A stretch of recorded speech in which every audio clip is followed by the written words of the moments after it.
I'd like to call up Sophia to start our technology inspiration section. Sophia, when you're Yes, ready. I'm here. Thank you, Alana. And welcome to this Technology Inspiration Session Part 2, where we will have 3 presenters demonstrating or present their different technology. They're all from Sweden. And first up is Daniel Eliasson. And he is the founder and CEO of the health tech company Gnosco that develops and offers the platform Dermicus. And Daniel, he has several years of experience within the digital and mobile industry, and he is the founder and co-owner of a number of companies within e-commerce, digital design and development, and digital health. So welcome, Daniel. Thank you very much. Thank you. Can you hear me clear? Yes, we can hear you. Great. Nice to be here. Great event. Really, really nice. So I guess you want me to take it from here, right? So let's start to share.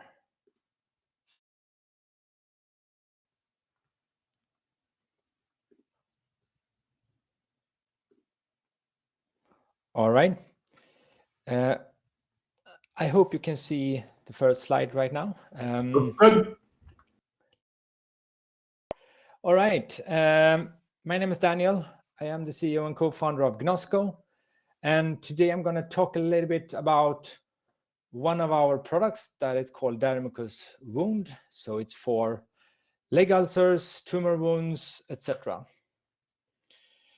So we work with fast and secure diagnosis of skin cancer and wounds.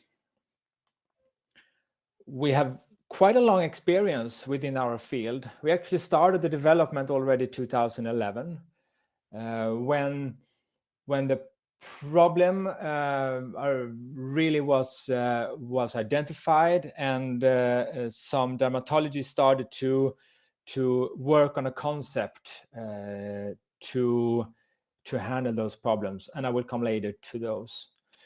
But it is important to stress that healthcare personnel have been involved since the very beginning and has been a very big part of the success. The product that we have released are based on research, and it's also validated by the healthcare and healthcare providers. We are compliant to different standards like ISO 13485 and ISO 27001, CE certified, of course. And we have also worked with a lot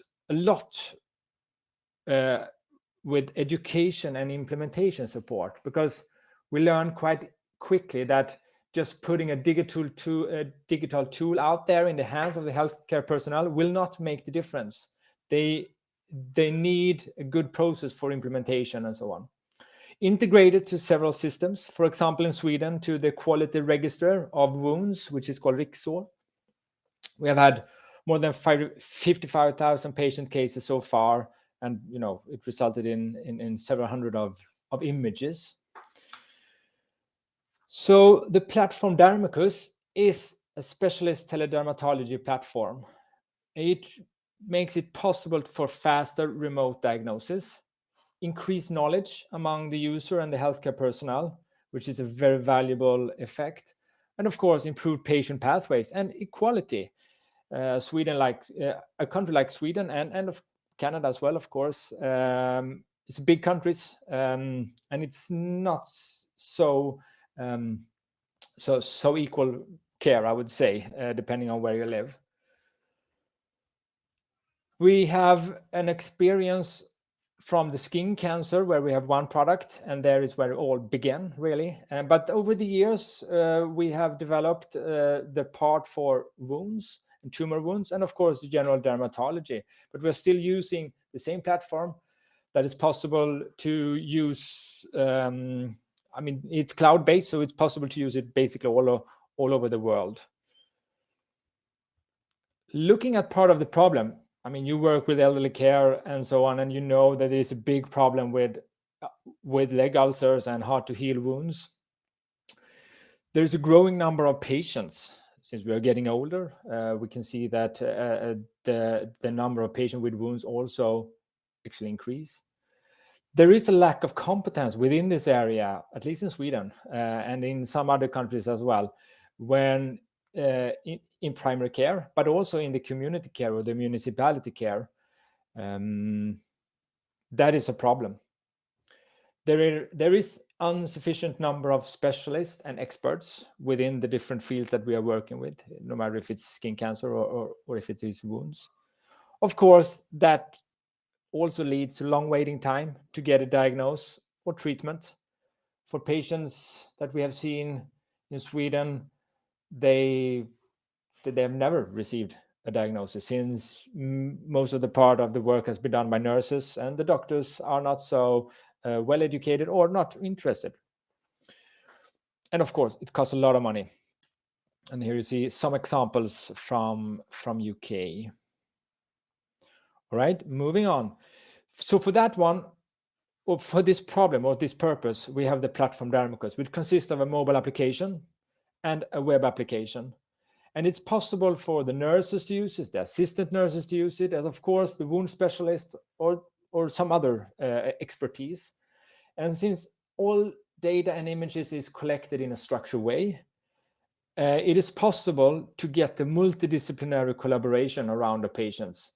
In Sweden, it has been proven by Riksor, the quality register, that having a wound team, a physical wound team, which is multidisciplinary around a patient with wound, that really will lower the healing time.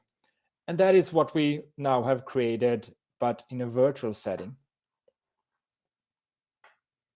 So I'm gonna switch to a short film because I want to, show a little bit or give you some inspiration how it really looks.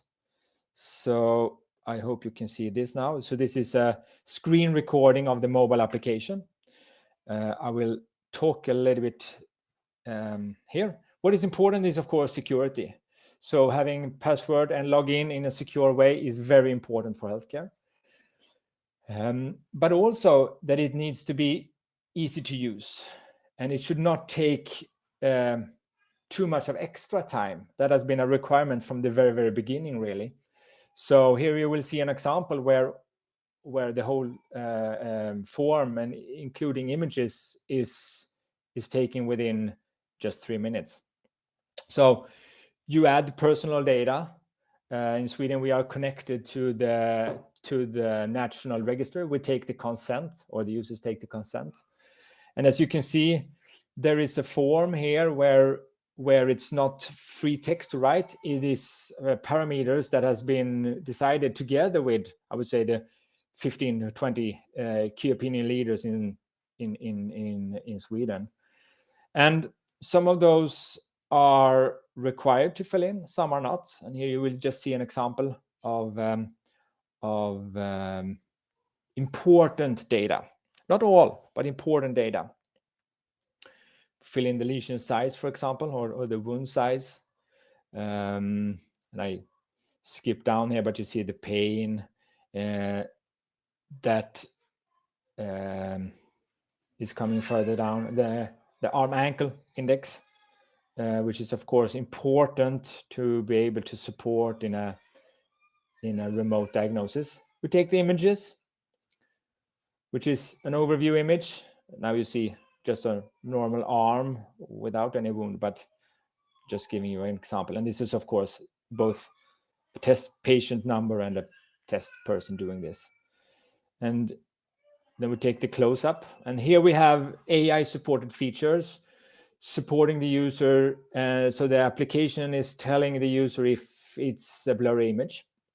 And then the third image is on the dressing material. That gives a lot of information for the team. Of course, you can write some free text comments as well. And then you will, after this, here you maybe write a question to the team. And then you will submit the form. Once again, check the patient's ID. And everything is securely packaged and transferred to the web application. And all data is deleted from the phone. There's only a non-identifiable number here, as you can see. And that was everything for the, so to say, the mobile documentation. Now switching back to this presentation, and I'm gonna show you some slides, how it looks in the web platform. As you can see, you get the information in a modern way, and you can work with the different features like the chat and so on, in order to and invite other team members to this specific patient case. Here you see an example of how images can be compared between different time slots. Of course, this is not connecting, but you get a feeling of how it will look. And there are benefits of this, of course. This has been used by healthcare personnel in Sweden for years now in Sweden, and they can see shorter wound healing times, the efficient use of expert resources, of course, and increased clinical knowledge. And that is a very important soft value that is coming out of working like this. And of course, reduction in face-to-face appointments. So we got the cost savings and the positive environmental effects as well.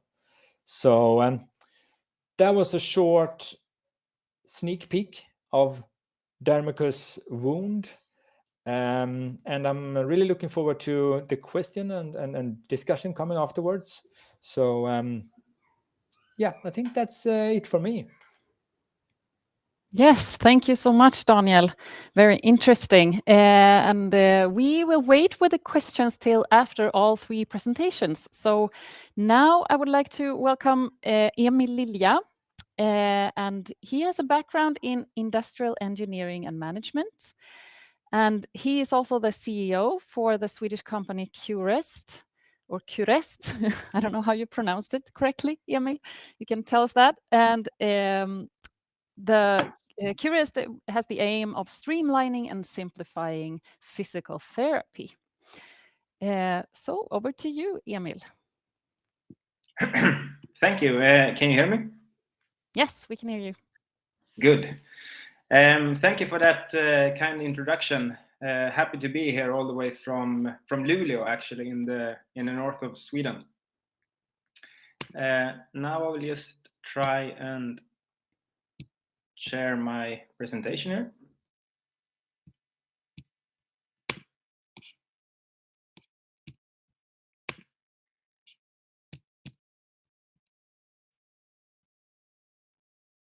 Here we go.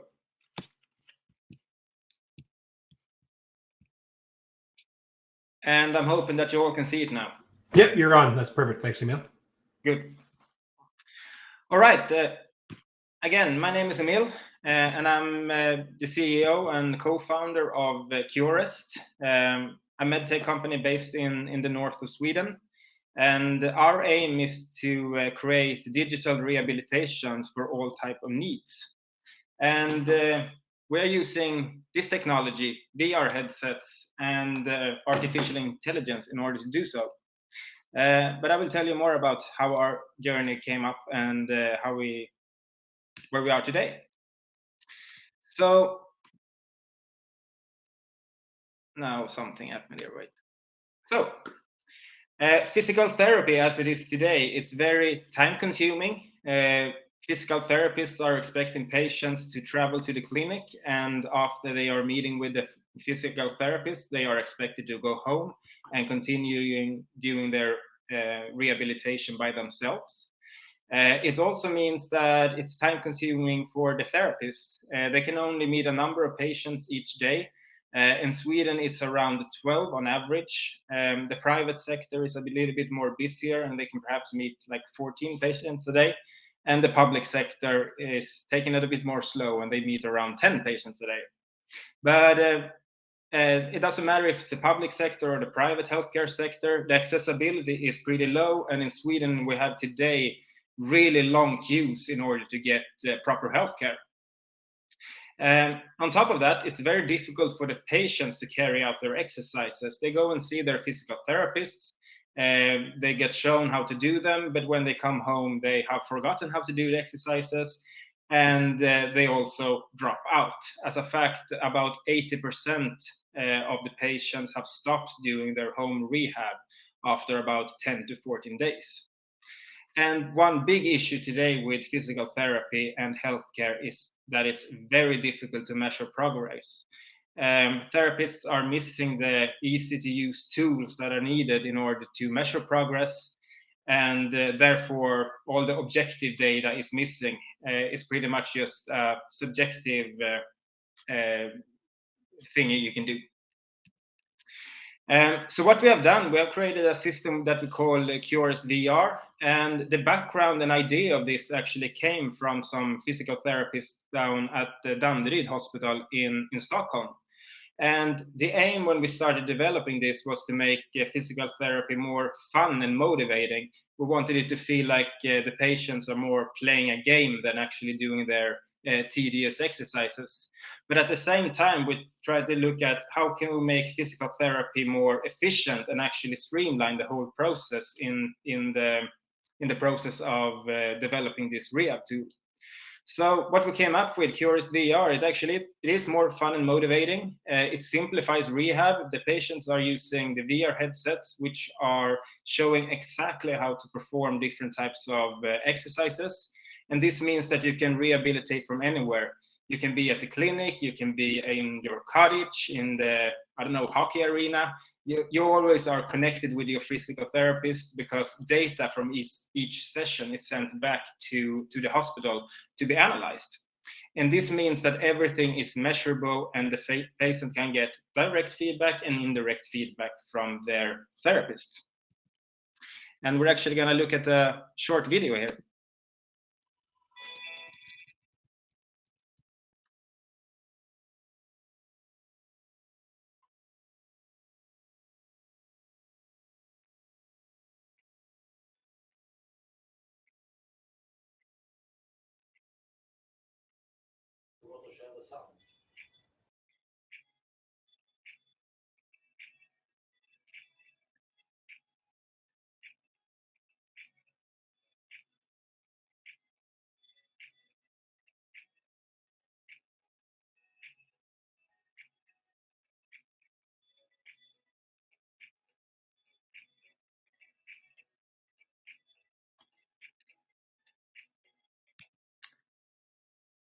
So the exercise that you saw there was an exercise for measuring range of motion in the neck. And this is especially important when you are suffering from neck pain or something as serious as a whiplash injury. And while the patient can choose their own environment to do the exercise in, for this example, the patient were on a beach, but they can also, be wherever they want to be. We can just add that environment to the environment settings in the goggles. But this means that the patient only need their goggles, they can exercise anywhere, and they can take their training to wherever they want. And the physical therapist can use their tool, which is a web-based portal where they actually upload exercises to each patient. So the patient don't even have to think about themselves what they are supposed to do each day. Everything gets sent automatically back to the patient. And once an exercise is done, they get direct feedback so they can see their own progress, and everything gets sent back to the physical therapist for analysis. And in the tool, the physical therapy can always look at all the data. They can write comments, they can follow up with the patient, try and motivate them. Perhaps if there's someone that is a bit hot, they can tell them actually to calm down. You need to be resting for a few days. So you have total control of the entire process. And now I'm going to tell you about a user case that we have done in the north of Sweden. And these are two of the two northernmost regions in Sweden, Norrbotten and Västerbotten. And about 500,000 people live here, 5% of the Swedish population, but it's an area that's 38% of Sweden's surface, and it's roughly the same size as Estonia, Lithuania, and Latvia combined. So there's a lot of ground to cover, but hardly nobody lives here. So what we are trying to do up here in the north is that we're trying to make everybody to rehabilitate from home. This is the top prioritized because the number of physicians are very low and the number of patients that are in need of healthcare is too high. But we have also placed VR headset at strategic locations. This could be such as libraries or other public buildings where patients actually can go and just do their exercises, because one program perhaps takes like 5 minutes. So instead of traveling several kilometers to the nearest hospital or healthcare clinic, you can just go to your closest library. And in order to keep the number of headsets that are necessary for the entire population to have access, we've also put in headsets at clinics, so patients don't actually have to book an appointment. They can just go in and have a drop-in session. And in some cases before Corona, we actually had group sessions at the clinics as well. So what this means that it's more fun and motivating for the patients, as well as we streamline healthcare. And every time the patient trains, we get objective data, and you can clearly see the progression or if there's no progression. And depending on the results, you can always go back and alter the training program. And this means that you have equal care wherever you want. In the more densely populated areas, such as Stockholm, there's a lot easier to get quality healthcare, but up in the more scarcely populated regions, it can be a lot more difficult, and you have to travel vast distances. Now you can just take your physical therapist with you at home. And if we compare this to traditional rehab, which are lacking of motivation, low accessibility, difficult to measure outcome, and it's time consuming and very expensive as well. So basically, this is what it looks like. The patient is sitting wherever they want. They are doing their exercises. The VR headsets are telling them exactly how to do it. The data gets sent back to the physical therapist, and then they have a phone call or a video meeting in order to evaluate and see what the best way forward is. So for the healthcare provider, this means that they can actually treat more patients, and the physical meeting is not necessary, which also means that each session can be shorter and you can actually meet more patients, and you increase the accessibility. You also increase the quality of rehab, because since it's a digital tool, it tells the patient exactly how they are supposed to do it, and you get the same quality of your physical therapist wherever you're meeting an experienced one or one that recently graduated. We have seen that this have improved compliance. Before, 80% of patients dropped out after about 2 weeks. Now we can actually see and follow up if there's someone that are not doing their exercise. They're just a phone call away, and you can urge them to continue doing their rehab. And you're always in better contact with the patient. And for the patient, this means it's easier rehabilitation. You can always rehabilitate from home, no need for traveling. Increased accessibility, you can do your rehab in the middle of the night or early morning, even bring your headset to work. So you don't have to take time off work and actually to go and see your physician. And what we're also seeing is that we have shortened the rehab cycles. People get healthier a lot quicker. And I think the biggest reason for this is that it's actually more fun and motivating. I don't expect the Canadians to know about these brands or customers of ours, but for the Swedish ones in the audience, some of our customers today are Region Norrbotten, Västerbotten, Blekinge, and some private healthcare providers such as Capio, Hermelinen, and Danderyds sjukhus. That's all for me. I'm really happy to answer any of your questions. Yes, that's great. Thank you, Emil. I'm sure we have some questions, and I can see some of the questions here in the chat as well. But first, we will listen to our third presenter, who is Marcus Ternstedt. And he has 20 years of experience working with municipalities in the telecom and infrastructure segment. And in recent years, his focus has been on supporting municipalities with the digital transformation in the welfare sector. So the floor is yours, Marcus. Thank you very much. Thank you for having me. I hope you hear me loud and clear. Yes, we do. Yeah, well, thank you.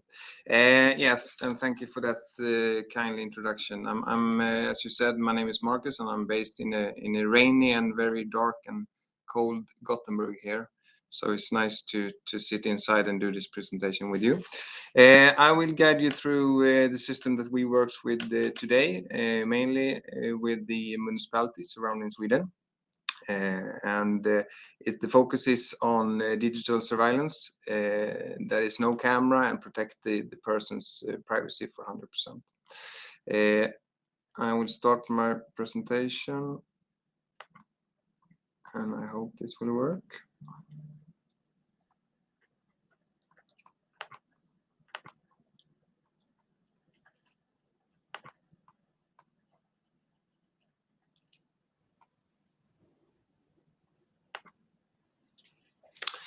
Yes, and the main focus from what we work with within Sansup is mainly within two segments. It is with working with the solution that reduce the loneliness at home, and also different type of solution that makes the home safer. And by the end of the day, we want to increase the degree of independency and the time that the elderly people can live at home. And we also want to introduce an earlier introduction of technology. And we also think that this segment is quite driven or have a high focus on different technical solutions, and sometimes also forget about the users and also the staff working with the different type of systems and solutions. So we try to take it from the user side and also from the municipality and the staff working with it. This is something that I think that you already are aware of, but we stand, especially in Sweden, in front of us have a big challenge where we have people that gets older, and that's very good, and they live longer, and then we have a huge increase of that number the coming, I would say, 10 years. And talking to a lot of different municipalities in Sweden, they say that more or less that even though they can get the how big budget they would like, the problem is that they don't have people working within this segment that can take care of this challenge. So I don't say that this is the only solution, but we need to find digital solutions and systems that helps us sort this challenge together with of course more people within this segment. And one of the solutions that we think could help us is working with the different type of multi-sensors that helps you be safer in the home for your family and also for the municipality and the staff. And my belief is that there is, as I said before, too much focus on the technology. It's quite many different type of technical solutions you need to implement. And what we try to do is to focus on less hardware and more application within it. And I think that we will see more and more solutions that are more like multifunctions. And this is one type of solutions, a solution that is adding different type of function into one hardware. And as it says, it's no camera. It's a radar solution that is a 4D image radar, and we work together with a company called Vayar that is the world leader provider of this type of solution, and they package to different type of market segments. Of course, the car industry is a huge segment for them, but also the elderly care and the welfare segment. So what does this product do? You see the hardware on the left side, and very important here is that there's no camera, there's no image, there's no push button to get help, and there's no need for battery in this case. So it's two different type of hardware. You see a smaller one, the round one and you see a bigger one with a screen. They do this exactly the same, but they have two different type of purposes.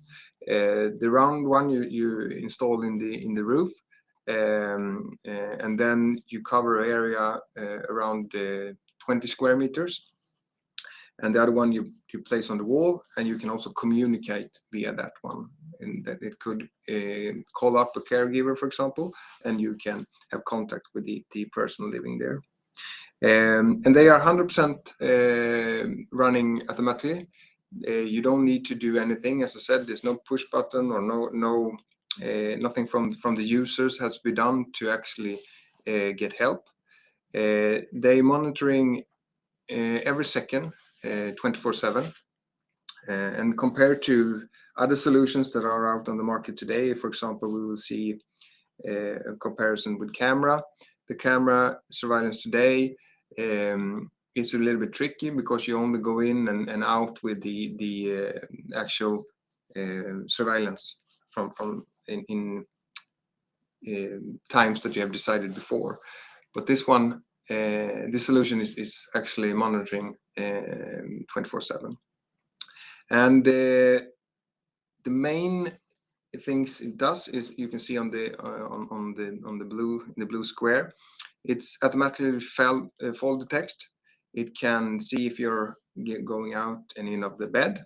It can see if you're present in the room, if you're up walking during the night, if you go to the toilet several times, for example, or time spent in bed. And all this data get collected, as I said, every second. And via that data, you can set individual alarms and also regulations around that. And especially this is a quite big debate here in Sweden, the privacy of the user, of course. And I would say that 98% of the digital surveillance today is done by a traditional camera. And you can see the comparison here, how it looks via the camera, of course. There's a picture. And if you look how the sensor, if you would convert that into an image, it looks like that. That is the 4D image that the sensor is reading. So it doesn't see more than via AI that there is a body, the body is standing, or the body is lying down, or actually the machine learning and AI is also having a smartness in the way you fall, for example, in a room. So it reckon the way and the pattern of the 4D image, I would say. Yeah, connected to the system. I will not spend too much time on this. This is more like more the user experience, but you have a different type of alternatives. We would like to integrate the system into existing systems that you have in the municipalities, for example, or in the private sector. But you can also work with a mobile application, for example. And here you can see different type of different type of application and functions. You can see if the person is in the room. You can go in and see which room it is. You can see if it's spent, for example, 87% of the time of the day in bed, and you can get an alert of that and contact the person and see if everything's fine. And you can put this on an individual level or like a default level for the whole system. Of course, this is a critical function as well, to see if someone have it's been an accident in the home, and you automatically get a alarm that you need to actually sign off. And you can also see the history log and see, okay, who did sign this alarm off, and contact the person and so on, and which time and everything.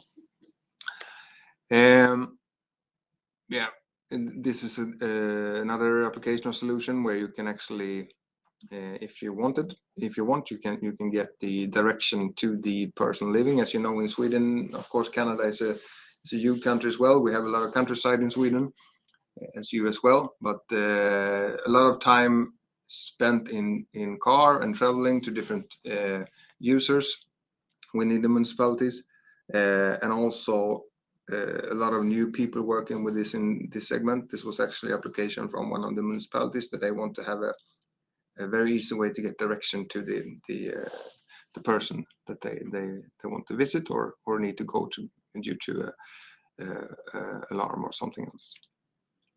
There's a backend with a lot of data. You can do a lot of analysis around this. You can get a lot of different type of graphs, and you can also put regulations around this and be a better decision maker, I would say. So this is more like for the to prevent things happening. System structure is also quite hot topic here in Sweden, where we store data. All the data from this system is stored in Sweden. It's this is a system structure where you have the hardware, you have the connectivity via Wi-Fi or a GSM connected, store data in Sweden, integrate to your existing system, and different type of users tool, I would say, mobile application and dashboard backend. As previous presenters, I will also show a short video where you can see how the system is working. On the wall, they have the sensor here, and the old person living here. You will see how the sensor, if we would produce a 4D image, it would look like this. We never use the 4D image. We only use the data coming from it. But this is how it would look if we would produce it. And the reason we show that is to compare it to the existing solutions via camera. You can see the status. Actually, this is what the staff or the family that have this application can see. And you see the actual person moving around and living in his home. I will start this one, and I hope this will work.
Yeah, and I think also what we see here is the top of the iceberg with the different type of application that the radar solutions will give us, even though it mustn't be the system that I show you here, but the radar function and base technology has a lot more to give. This is upcoming functions from the same unit. You say it again, that you don't need to put up more hardware or more technique. It's one box that does it all.